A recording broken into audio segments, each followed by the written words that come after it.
Bienvenidos a este nuevo episodio de Directivos Seguros. Hoy vamos a profundizar en el nexo entre ingeniería, seguridad industrial y seguros. Vamos a hablar sobre cómo las decisiones y responsabilidades sobre homologación de maquinaria y procesos impactan directamente en la seguridad, la viabilidad empresarial y, por supuesto, en la cobertura de riesgos. ¿Preparados para una conversación práctica y directa, pensada para quienes tomáis decisiones? Y es que hoy nos acompaña Manolo Isasa, ingeniero industrial y tesorero del Colegio de Ingenieros Industriales de Aragón y La Rioja. Y, como no, nuestro principal anfitrión, Fernando Cordón, CEO de Cordón Seguros. ¿Qué tal, Fernando? Tenemos buen programa por delante, aquí con Manolo. Tenemos buen invitado, sí. Gracias, Manolo, por estar con nosotros y gracias, David, evidentemente, y a nuestros oyentes. Bueno, Manolo, lo primero que nos gustaría, y seguro que la audiencia está esperando, es que nos pongas en contexto. ¿Por qué la ingeniería considera los accidentes como inherentes a la tecnología? Y ya puestos, ¿cuál es hoy el mayor desafío para las empresas en seguridad industrial? Bueno, vamos a ver, el accidente evidentemente nosotros lo consideramos inherentes por una cosa muy sencilla, porque la perfección no existe.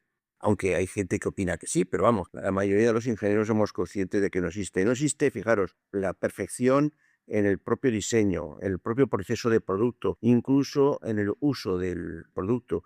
Nosotros hemos tenido casos, por ejemplo, de que cuando tú diseñas un producto, supones un uso y luego te das cuenta que el uso que le han dado es muy distinto al que tú habías supuesto, tanto para sus cálculos como para su diseño y su producción, ¿no? Y además, ¿qué pasa? Que cuando la tecnología es un poco innovadora y se plantea inicialmente, esos procesos pues ocurren más. Ahora, como ejemplo, así muy sencillo, creo que es muy fácil de entender, es que todo el tema de la automoción, de los vehículos eléctricos, al principio era todo perfecto, pero ahora está empezando a surgir problemas que evidentemente inicialmente ni se consideraban ni se conocían. Entonces, las tecnologías sí que siempre arrastran pues una incertidumbre y fundamentalmente porque si fuéramos capaces de saberlo todo y controlarlo todo, pues evidentemente no estaríamos en este punto, estaríamos en otro sitio. ¿Y esto qué desafíos presenta en seguridad industrial? Hombre, los desafíos es lo que muchas veces nosotros comentamos, además desde el colegio a nuestros colegiados, ¿no? Precisamente aunque tengas equipos magníficos, siempre tienes el riesgo del error y el riesgo del problema. Entonces, bueno, pues lo que se recomienda fundamentalmente es, en primer lugar, analizar muy bien o intentar analizar muy bien desde el inicio del proceso del producto hasta su final, cómo se puede utilizar y qué riesgos puede tener utilización tanto el proceso de fabricación como luego el uso del producto, ¿no? Porque luego también nos puede caer el problema por el uso del producto. Y fundamentalmente intentar minimizar los riesgos lo más que se puede y lo más que se sepa, ¿no? Y evidentemente como contraprestación es un poco lo que tenemos en el colegio. O sea, a todos los colegiados, simplemente en la cuota de colegiado ya se les incluye en un seguro de responsabilidad civil. ¿Por qué? Precisamente por eso, porque como no somos perfectos, pues puede surgir cualquier problema y siempre tienes que tener una cobertura de apoyo. Y aquí entiendo que el proceso de homologación será muy importante, ¿no? ¿Qué riesgos y consecuencias reales se enfrentan las empresas si una máquina no cuenta con el marcado CE o se omite este proceso? Bueno, fíjate, el proceso de homologación lo que hace es, de alguna forma, genéricamente, ¿no? Porque además ha ido cambiando. El proceso de homologación lo que hace es que hay alguien que responde de que esa máquina funciona correctamente, que cumple con las normativas vigentes, etcétera, etcétera, etcétera. Con lo cual, si ocurre alguna cosa aparte o distinta a lo que se ha planteado, antes las homologaciones correspondían a los estados. Entonces, el estado era, de alguna forma, el que cumplía la función de responsable de ese proceso, ¿no? ¿Por qué? Porque el estado había dado unas normas donde te decían cómo tenía que funcionar eso, qué condiciones de seguridad tenía que cumplir y si tú evidentemente habías cumplido todo ese requerimiento, esa normativa, y si luego pasaba algo, evidentemente la responsabilidad pasaba al Estado. ¿Qué ocurre? Que entonces los estados decidieron decir, bueno, vamos a ver, nosotros no queremos tener este planteamiento, y entonces fueron cuando, sobre todo a nivel europeo, se sacó la imagen del marcado CE. El marcado CE, ¿qué significa? Que es el fabricante el que asegura, así explicado de una forma muy sencilla, que esa máquina cumple toda la normativa y además él hace todo un documento de tal forma que marca cómo debe usarse esa máquina para que no haya ningún problema, y además se preocupa de que los posibles accidentes que se puedan producir en el uso de la máquina estén totalmente cubiertos por medidas tomadas anteriormente, dicho de alguna forma, ¿no? Entonces, ¿qué ocurre? Que en ese caso el responsable deja de ser el Estado y el responsable pasa a ser el fabricante de la máquina. Que conozca, solo hay una homologación que siguen manteniendo los estados, que es la homologación de vehículos. Tú ahora, para homologar un vehículo, sí que tienes una normativa europea que tienes que cumplir. Hay unos laboratorios oficializados por cada país que son los únicos que pueden hacer de alguna forma la prueba de que cumple esa normativa, y luego es la Comunidad Europea la que te da la homologación del vehículo, sin la cual evidentemente no puedes vender. Pero es el único campo, y yo creo que de ahí es porque lo han visto muy complejo, que porque el fabricante los fabricantes de automóviles tuvieran que dar esa normativa, ¿no? Entonces ellos han decidido que la normativa la marcan ellos y ya está. Y en el caso de máquinas es una normativa que generalmente el propio fabricante hace y la presenta. Pero solo en máquinas ya muy complejas y muy especiales es cuando además esa normativa pasa a ser de alguna forma controlada por algún ente administrativo. Pero normalmente no, es el fabricante el que marca todas las normas, y genera todo lo que se llama el contrato o la homologación CE de la máquina. Luego él le pone, o sea, todas las máquinas tienen que ir con una especie de pegatina o placa, como que están homologadas y punto. Fernando, aquí me hace ver que hay muchas implicaciones, ¿no? Porque, por ejemplo, si hay fallos en la homologación, en caso de accidente, la aseguradora podría desentenderse. Sobre la pregunta que me haces, voy a incidir en lo que decía Manolo sobre la importancia del seguro de responsabilidad civil. Y muchas veces uno se preocupa por los daños que pueda ocasionar a terceros, pero hay una garantía muy importante que es la propia de la defensa jurídica, que en ocasiones se producen demandas que dices, bueno, no, sabes que no tienes la culpa o entiendes que no tienes la culpa, y ahí es cuando interviene la aseguradora con la garantía de defensa jurídica. Muchas veces yo a los clientes les digo que es más importante simplemente por el hecho de la defensa que por la propia cobertura de responsabilidad civil, ¿no? Dicho todo esto, a ver, sí y no, que es fácil de responder, ¿no? En estas ocasiones. Las aseguradoras, la única circunstancia por las que se pueden eximir del pago, bueno, diríamos dos, es porque la declaración de riesgo no esté bien realizada, es decir, yo si soy ingeniero y digo que soy ingeniero y a lo que me dedico va a tener cobertura, y el dolo o la mala fe. Evidentemente, en un diseño no se produce un dolo o mala fe en el propio diseño, y la cobertura que va a ofrecer la compañía de cara a un profesional va a ser total. Otra cosa diferente será cuando nosotros seamos ese fabricante, ya hemos realizado la pieza y produzcamos daños a terceros, o cuando nosotros hagamos la reclamación, cómo se produzca y qué coberturas y límites tengamos y hasta dónde tengamos, ¿no? Es decir, si yo no he contratado la garantía de productos, pues no voy a tener cobertura por productos defectuosos. Si tú de alguna forma no cumples las normativas, o la máquina realmente no cumple la normativa que él ha marcado en la homologación CE, la compañía de seguros se puede negar a realizar el pago. Aún más, fijaros, hay un tema que la gente desconoce y es muy grave. En los coches o en los vehículos, me da igual coches, que camiones, que semirremolques, o sea, todo tipo de vehículo, que autobuses. Tú cuando homologas todas las partes del vehículo. Por ejemplo, una de ellas es frenos. Y tú cuando homologas frenos, homologas con un equipamiento de frenos concreto, uno o varios, o los que tú quieras poner, ¿no? Y luego además, incluso, fijaros, con unas pastillas de freno, con unas ruedas. ¿Qué ocurre?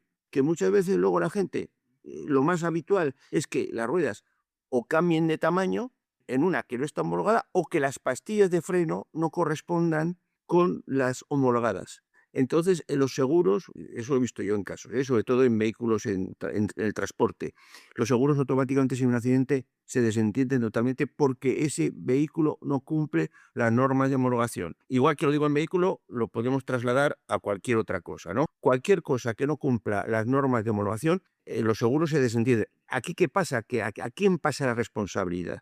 Por ejemplo, en el caso de una máquina, si la máquina teóricamente tú la has comprado y te la han vendido con su marcado CE, y resulta que fundamentalmente tienes un accidente porque esas normas que el marcado CE exigía no se cumplen, evidentemente el principal acusado inicialmente es el responsable de fabricación de la empresa. Si luego al final se ve que es la máquina la que no cumple, pues bueno, de alguna forma ya la denuncia irá sobre el fabricante, ¿no? Pero en todos esos casos ya el seguro, es mi experiencia, evidentemente ahí ya no dice que como no cumple. O sea, es como tú al final con el seguro haces un contrato diciendo, mire, yo voy a poner esto en marcha que cumple estas condiciones. Entonces los seguros te dicen, oiga, mire, como el contrato que usted ha hecho no se cumple porque realmente esta máquina no cumple esas condiciones, no nos hacemos cargo del problema. Sí, es que yo siempre digo que hay que tener cuidado y tener en cuenta que la definición, por ejemplo, de continente, no vamos a ir a lo sencillo, no es para todas las compañías igual. Cada una lo define de una manera y te puede incluir, por ejemplo, las vallas perimetrales o no. Y pasa lo mismo con las pólizas. Hay pólizas que sí que hacen referencia a las normativas y cumplimientos normativos y te puedes encontrar pólizas que no lo hacen. Sí que es evidente que cuando causamos un daño a un tercero, sobre todo en el tema de la circulación, y no llevamos homologadas las pastillas de freno, la compañía de seguros no se va a eximir en el pago, va a indemnizar al perjudicado, eso sí, va a repercutir esa indemnización contra el tomador de la póliza o el conductor de la póliza que había, ¿no? Entonces, va a repercutir por el artículo 32 esa indemnización. Y las compañías, evidentemente, como dice Manolo, se van al condicionado general. El problema es que mucha gente no se lo lee y no se da cuenta de que tiene que cumplir esa normativa, ¿no? Y que incluso todos los años te piden información y la tienes que dar fidedigna, y ahí es donde también se pueden escudar en el no pago de la indemnización. Viene algo muy concreto, ¿no? Que serían los EPIs. Manolo, ¿qué errores has visto que suelen cometer las empresas y cuáles serían las consecuencias en caso de un accidente grave? Con las EPIs, antes, si no se ponía antiguamente la EPI, era un problema del trabajador. Eso lo trasladó a la empresa. Entonces, ¿qué ocurre? Que hay muchas veces que ante una posición de trabajadores, ¿por qué? Pues porque muchas veces reconozco que hay EPIs que son un poco incómodas. O hay EPIs que dicen, pues fíjate, yo sin gafas es que veo mejor y trabajo además, sobre todo si hace calor, tengo menos claro y se las quitan. Es un poco el problema de exigir a los trabajadores la colocación de esas EPIs, ¿no? Es complejo el tema. Y es que ahora la responsabilidad de la exigencia es de la empresa. Para mí ahora es uno de los principales problemas de esa exigencia, y no solo de la exigencia, sino ante el incumplimiento de esa colocación, que la empresa tome papeles y si hace falta, pues penalice al trabajador correctamente. Sobre todo porque hay algunas EPIs, a mí me ha tocado el tema de que los propios trabajadores se quejan, te dicen, oye, es que esta EPI me pesa mucho y si tengo que estar soldando con este casco de protección no sé cuántas horas, pues oye, el cuello me duele un montón. Y claro, a priori ellos se los quieran quitar, pero si pasa algo, responsable eres tú. Para mí ahí es donde está como dicen ahora, la línea roja, ¿no? Es complicado muchas veces por parte de la empresa la exigencia, porque además ahí tengo, vamos a ver, por lo menos mi experiencia, en muchos casos los comités de empresa tampoco te apoyan excesivamente. O sea, por uno te exigen, pero luego cuando hay que ir directamente al trabajador a decir, oye, ponga usted la EPI, generalmente tienes que ir tú. Hay veces que sí, pero hay veces que tampoco te apoyan excesivamente. Decías, Manolo, que la empresa, en un caso de un mal uso de EPIs, debería o podría penalizar. Pero ¿qué ocurriría? Es lo que me viene a mí, ¿no? Ahora hay un accidente por un fallo de EPIs que tiene que ver porque el empleado no los ha utilizado correctamente. ¿Qué responsabilidad asumiría ahí la empresa y hasta dónde llegaría la póliza del seguro, Fernando? Porque claro, si esto ocurre, la empresa, entiendo, por un lado, no es responsable de que haya un mal uso de EPIs, pero por otro lado sí es la responsable porque tiene que supervisar que se use. ¿Qué pasa si al final un empleado pasa algo porque no se pone el EPI? Pues muy fácil. Vamos a ver, si tú puedes documentar que tú has empleado, le has mandado ciertas notificaciones, incluso ciertos apercibimientos de alguna sanción por no llevarlos y no le ha dado la gana ponérselo. Si pasa algo, me parece que se llama uso temerario, y entonces ahí sí que el responsable directamente es el trabajador. Lo describe muy bien Manolo, ¿eh? Simplemente va a ser una lucha de grandes. Quiero decir, la aseguradora va a intentar eximir de responsabilidad al empresario para no tener que pagar y que no sea responsable. Y evidentemente el abogado, perito y los que van de parte de ese trabajador va a intentar demostrar que la empresa no fue suficientemente diligente y por tanto irresponsabilidad. Y como dice aquella maldición gitana, juicios tengas y los ganes. ahí es donde efectivamente vamos a hacer uso de nuestros abogados. Incluso yo siempre digo, que lo hemos comentado otras veces, Manuel, es que además de que la aseguradora ponga su abogado, yo soy partidario de que el propio ingeniero, en vuestro caso, o la propia empresa, contrate su propio equipo jurídico para la defensa, porque a veces los intereses de la aseguradora pueden no coincidir con el interés del asegurado. Está claro que hay una normativa que cumplir, hay una concienciación, sobre todo de cara a los empleados, formación, procesos. ¿Qué buenas prácticas recomendarías instaurar en la empresa para no quedar desprotegidos ni ante la ley ni ante los seguros, ¿no? Porque van, como hemos visto, un poco de la mano. Fundamentalmente lo primero es concienciación y formación. Muchas veces hacemos las cosas porque no somos conscientes realmente de lo que se nos puede venir encima o lo que podemos generar o lo que podemos crear, ¿no? Entonces yo creo que es importante que la gente sepa lo que puede llevar el incumplimiento de esa norma, para la empresa como para el propio trabajador. Ten en cuenta que yo conozco algún caso que por algún tema de estos ha ido a la inspección de trabajo a para una línea o a para una empresa. Entonces, cuando se para la empresa, y el perjudicado ya no solo es además del señor que ha tenido el accidente, es que todos los demás señores se quedan de momento sin trabajo, que no son temas baladís. Con lo cual, yo creo que lo importante es, primero, una buena formación y luego un control. Nosotros lo que hemos hecho siempre es instaurar un control personal de alguna forma. O sea, que no tengan que tener, como decíamos de alguna forma, no tenía que tener el policía siguiendo por la fábrica a ver si se hacía o no, sino concienciar a la gente que en sus propios puestos de trabajo, si veían incluso a algún compañero que no cumplía la normativa, que los propios compañeros le hicieran cumplir la normativa o le llamaran la atención. Que el control fuera propio de cada una de las células de alguna forma del proceso productivo y que intentábamos evitar la imagen del policía que va de alguna forma controlando a ver si se hacen las cosas bien o se hacen mal. Fíjate qué interesante esto que acabas de comentar, Manolo, ¿no? El que si hay una parada de la producción porque yo como empleado no he hecho un buen uso de los EPIs y se ha producido un accidente, está repercutiendo no solo en la empresa, sino también en mis compañeros. Suponte que por un EPI o una máquina tienes un problema, ¿no? Y hay un accidente. El accidente puede ser muy liviano o muy grave. Entonces, lo primero que te va es la inspección de trabajo. En función de cómo veía, por qué ha pasado, te puede paralizar solo la máquina o paralizar la línea completa. Es decir, señores, y además la máquina te suelen decir, mire, le damos 2 meses para que esta máquina vuelva a cumplir la normativa que tenía, debería haber cumplido y no ha cumplido. Eso por un lado.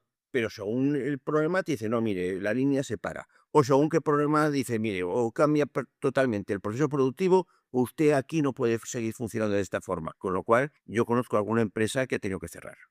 No es muy habitual, pero alguna vez ha pasado. Entonces, claro, si la empresa cierra, los perjudicados pues son mucha gente. Creo que queda muy claro lo que estás comentando, Manolo, ¿no? Y que es un programa muy dirigido a los responsables de empresa, a directivos. La importancia, ¿no? de hacer que se cumplan todas las normas, de cumplir todas las homologaciones, porque, como has dicho, puede llegar, y has puesto un caso real que conoces de primera mano, al cierre de una empresa. Por lo tanto, a tenerlo muy, muy en cuenta. Fernando, ¿tienes algún ejemplo de alguna reclamación, algún conflicto con alguna aseguradora tras un accidente donde haya habido problemas por detalles técnicos? Ahora los problemas que existen es que muchas empresas de ciertos ramos o de ciertas actividades han ido dejando su actualización en las medidas de seguridad. Nos encontramos con que algunas empresas están sin seguro porque se les ha ido advirtiendo de que tenían que cambiar sus sistemas de seguridad y no lo iban haciendo, ¿no? Entonces las compañías al final, a raíz de esa siniestralidad, han dejado de darles cobertura. Es el mayor problema grave, ¿no? Y luego, como dice Manolo, tú tienes una empresa en la que ha tenido algún accidente laboral y eso se marca a la hora de la contratación posteriori de las próximas pólizas en prima o en encontrar riesgo. Yo visualizo, ¿no?, que la actividad del empresario, del pequeño taller, del pequeño empresario, es que tiene que realizar una labor de comisario, entre comillas, político, ¿no? De que todos lleven la política de la seguridad. Y a veces se hace muy tedioso y ocurre que no estás detrás. Y los avisos verbales sirven de poco, porque no están documentados, ¿no? Y ahí nadie se va a poner contra su propio compañero. Entonces, Lo mejor para una empresa, evidentemente, es cumplir la normativa y es muy importante en ese aspecto ser cuidadoso. Ser cuidadoso porque hoy podemos tener cobertura y mañana nos podemos encontrar con que de pagar una prima de 3.000 euros vamos a pagar una prima de 9.000, 10.000, 15.000 o no encontramos cobertura en la aseguradora. Yo ahí me preocuparía sobre todo y evidentemente porque para nadie es desagradable que en tu propia empresa haya accidentes graves. Porque además no vas a saber nunca el coste hasta el final real de la empresa. Porque decíamos, perdemos actividad productiva y podemos perder clientes porque no hemos podido dar servicio y se ha metido otra empresa a competir en nuestro lugar porque no hemos dado ese servicio. Hay un tema que hasta ahora no nos habíamos introducido un poco, y lo ha comentado ahora Fernando. O sea, luego está también, ten en cuenta que luego está la imagen de empresa. Y en función de la imagen que tú transmites al mercado, y uno de los problemas puede ser una empresa que tiene muchos problemas, en el mercado eso se sabe echando virutas. Entonces, ¿qué pasa? Que de alguna forma tú ahí tienes una pérdida de credibilidad y de pérdida de caridad como empresa importante. Y es una de las cosas que muchas veces hablamos en la empresa. ¿Cómo se cuantifica eso? No lo puedes cuantificar, porque no sabes a lo que te va a llevar eso y las pérdidas que te van a ocasionar. Son imposibles de cuantificar, pero lo cierto es que hace mucho daño. En muchas ocasiones, yo soy partidario de hacer pólizas de responsabilidad civil de grandes capitales, porque, sobre todo cuando tienes patrimonio, y que los límites por víctima sean importantes. A mí 300.000 euros me parece actualmente ridículo, tendríamos que ir a 600.000. Me encuentro que muchas veces los capitales son muy ínfimos, ¿no? Pero claro, te encuentras con la oposición de las compañías en las que muchas veces te dicen, ¿pero para qué tanto? Hombre, pues porque el daño no es evaluable. Me da igual que esté trabajando en una oficina o en una fábrica, hay cierto riesgo, mayor riesgo en una fábrica, pero el límite, una invalidez, un fallecimiento puede ser 200, 300.000 euros, pero una invalidez podemos irnos a millones de euros. Quiere un límite mayor. Entonces llega la aseguradora y te dice, bueno, pásame información sobre las medidas de protección que utiliza la empresa, cuántos accidentes laborales ha tenido anteriormente, etcétera, para darte o no darte prima. Esto pasa actualmente, antes no pasaba, antes te daban y ya está. No, y además es que también lo que nos pasa, pero eso yo creo que va dentro del carácter humano, es que cuando pasa algo siempre pensamos que le pasa al de al lado. Sí. Y a nosotros no, eso no nos va a pasar. Pero claro, hasta el día que nos pasa. Y ese día, pues entonces es cuando decimos, si hubiera, pero ya como no lo has hecho, pues ya la has liado. Ese es un tópico, Manolo, que mencionamos muchas veces, ¿no? El a mí no me va a pasar, ¿no? Sí. Y yo ahora, con lo que comentaba anteriormente Fernando, que la aseguradora te deje sin póliza, vamos, no me quiero ni imaginar como empresario si hay un accidente grave y al no tener una cobertura tienes que asumir a nivel personal todo lo que hay allí, ¿no? Hombre, ten en cuenta que además, como propietario, asumes el riesgo con tus bienes personales, no solo con el capital de la empresa, ¿eh? Cuidadín.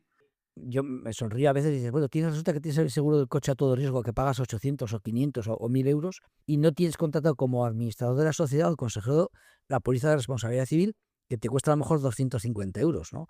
O 500, que te protege por tu patrimonio y la defensa jurídica que conlleva. Para terminar, me gustaría lanzaros una pregunta a los dos. ¿Qué mensaje o recomendación esencial dejaríais a un directivo o a un empresario que quiera estar tranquilo, y no solo ante la ley, ¿no?, sino ante posibles siniestros, reclamaciones? ¿Qué le diría? Un poco mi experiencia es que cuando tú quieres que algo de alguna forma se empape en la empresa y haga que la empresa esté siempre, lo tenga en primera línea, es que sea algo que esté dentro de la cultura de la empresa. Entonces, ¿eso cómo se consigue? Pues se consigue con la formación y la concienciación.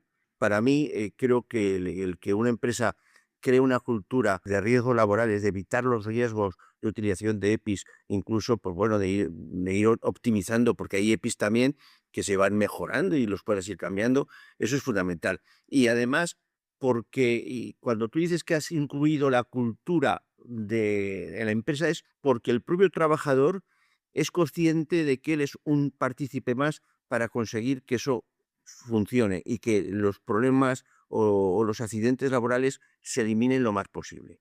Yo creo que es un poco lo que lo que hemos intentado algunas veces. No es fácil, pero creo que es lo que hay que intentar y es lo que al final, cuando tú consigues que una idea entre en la cultura de la empresa, eso evidentemente se cumple. Pues mira, yo creo que lo más importante para un empresario y para cualquier compañero es escuchar al cliente, ¿no? Porque es quien mejor conoce a su propia empresa. Y si conoce la empresa va a saber dónde va a tener o posiblemente los siniestros, bien porque le han ocurrido a él o le han ocurrido a compañeros de actividad productiva de profesión. Y por tanto, puede que tu mediador vayas con tu cobertura de seguro, tu póliza, porque estás trabajando por una entidad aseguradora y crees que ofreces lo mejor, pero esa conversación que mantienes con ese empresario te das cuenta que tiene carencias. Y por tanto vas a aprender de ese empresario las necesidades que tiene. Y vas a saber que esa póliza no es suficiente y puedes ofrecerle otra de otra compañía, o como es el caso que nos ocurre, es que los clientes nos proponen y nosotros creamos pólizas adaptadas a las necesidades de ese fabricante, de ese profesional, ¿no? Creo que conversar y conocer bien al detalle, con sinceridad, tanto las empresas como los profesionales, nos va a dar tener una cobertura más que suficiente y que nos dé tranquilidad a todos. Llegamos al final de este podcast. Muchas gracias, Manolo y Sasa, por haber dedicado tu tiempo y tu experiencia, que es de muchísimos años. Tu bagaje ahí es muy grande y tus consejos creo que son muy valiosos, ¿no?, para toda nuestra audiencia. Gracias a ti, David. Y por supuesto, Fernando, pues muchas gracias por darnos siempre ese punto de vista de los seguros y ponernos los pies en el suelo y entender que el seguro no es simplemente un gasto, que es una protección y que hay muchas cosas que pueden suceder en una empresa y tenemos que estar muy protegidos. Oye, muchas gracias a todos de verdad y a nuestros oyentes. Hoy hemos visto que la seguridad industrial y la gestión de riesgos no permiten atajos. Os invitamos a todos a reflexionar y anticiparos, ya que, como hemos visto, lo que tiene que ver con la seguridad y más cuando involucra a las propias personas tiene que ser una prioridad para todas las personas que tienen responsabilidades en las empresas y para las empresas en sí mismas. Nos escuchamos en el próximo episodio de Directivos Seguros. Gracias por escuchar Directivos Seguros. Puedes escuchar todos los episodios en cordonseguros.es, en cexecutives.net y en las principales plataformas de podcasting.